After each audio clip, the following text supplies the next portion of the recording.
You can roughly locate any community in the world, somewhere along a scale running all the way from democracy to despotism. One to the democracy end, another somewhere in the middle, and a third. Let's find out about despotism. This man makes it his job to study these things.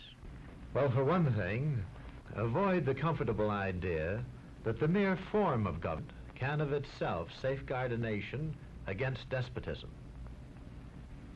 Germany, under President Hindenburg, was a republic. And yet in this republic, an aggressive despotism took root and flourished under Adolf Hitler.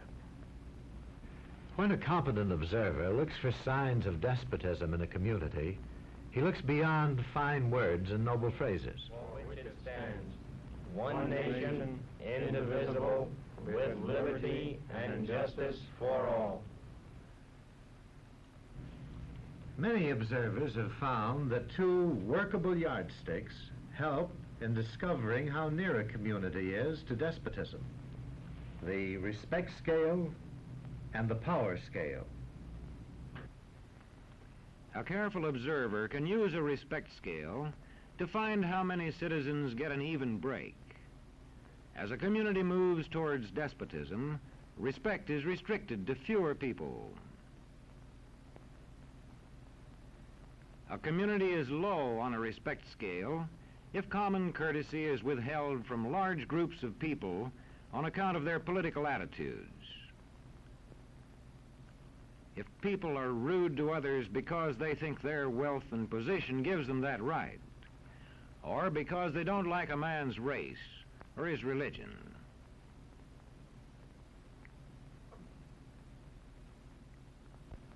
Equal opportunity for all citizens to develop useful skills is one basis for rating a community on a respect scale. The opportunity to develop useful skills is important, but not enough.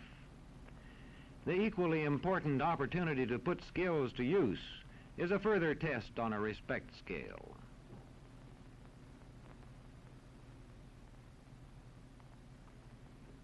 A power scale is another important yardstick of despotism. It gauges the citizens' share in making the community's decisions. Communities which concentrate decision-making in a few hands rate low on a power scale and are moving towards despotism. Like France under the Bourbon kings, one of whom said, "The state, I am the state." Today, democracy can ebb away in communities whose citizens allow power to become concentrated in the hands of bosses. What I say goes, see? I'm the law around here. The test of despotic power is that it can disregard the will of the people. It rules without the consent of the governed.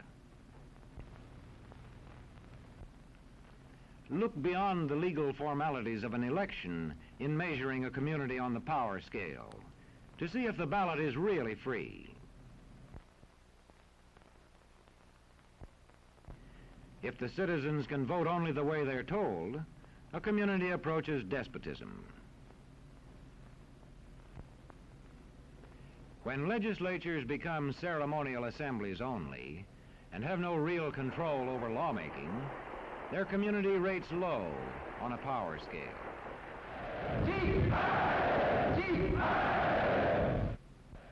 In a downright despotism, opposition is dangerous, whether the despotism is official or whether it is unofficial.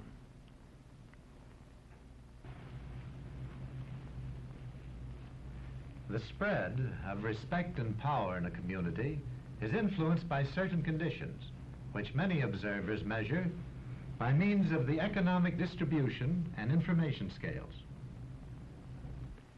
If a community's economic distribution becomes slanted, its middle-income groups grow smaller, and despotism stands a better chance to gain a foothold. Where land is privately owned, one sign of a poorly balanced economy is the concentration of land ownership in the hands of a very small number of people. When farmers lose their farms, they lose their independence. This one can stay on, but not as his own boss anymore. To the extent that this condition exists throughout a nation, the likelihood of despotism is increased. In communities which depend almost entirely on a single industry, such as a factory or mine, maintaining economic balance is a challenging problem.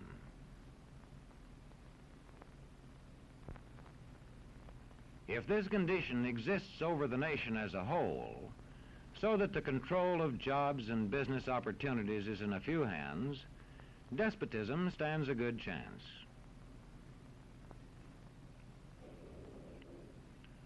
Another sign of a poorly balanced economy is a taxation system that presses heaviest on those least able to pay.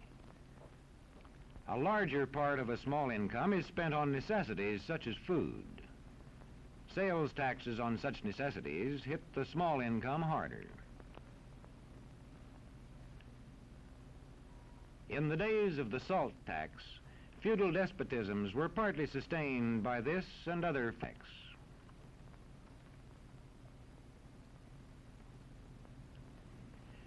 A community rates low on an information scale when the press, radio, and other channels of communication are controlled by only a few people, and when citizens have to accept what they're told. In communities of this kind, despotism stands a good chance. See how a community trains its teachers.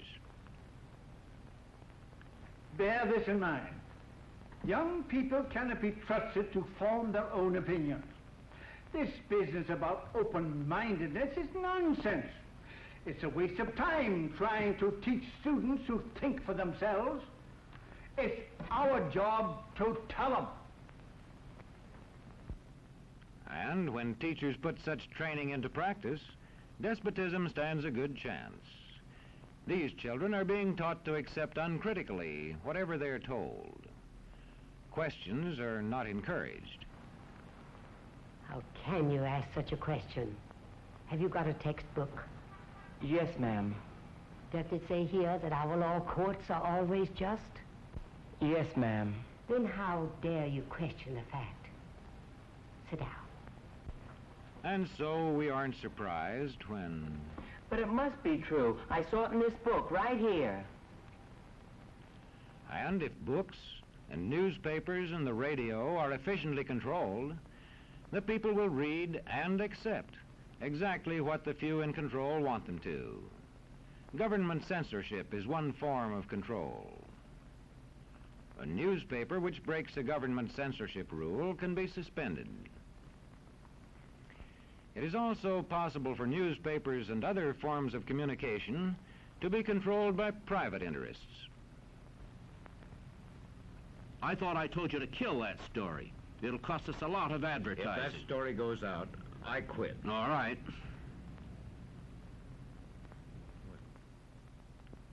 What sort of community do you live in? Where would you place it on a democracy-despotism scale? To find out, you can rate it on a respect scale and a power scale. And to find out what way it is likely to go in the future, you can rate it on economic distribution and information scales.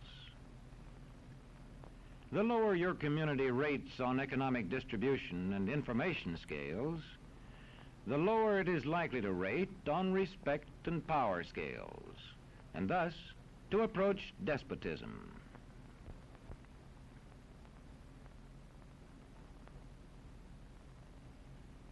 What happens in a single community is the problem of its own citizens. But it is also the problem of us all, because as communities go, so goes the nation.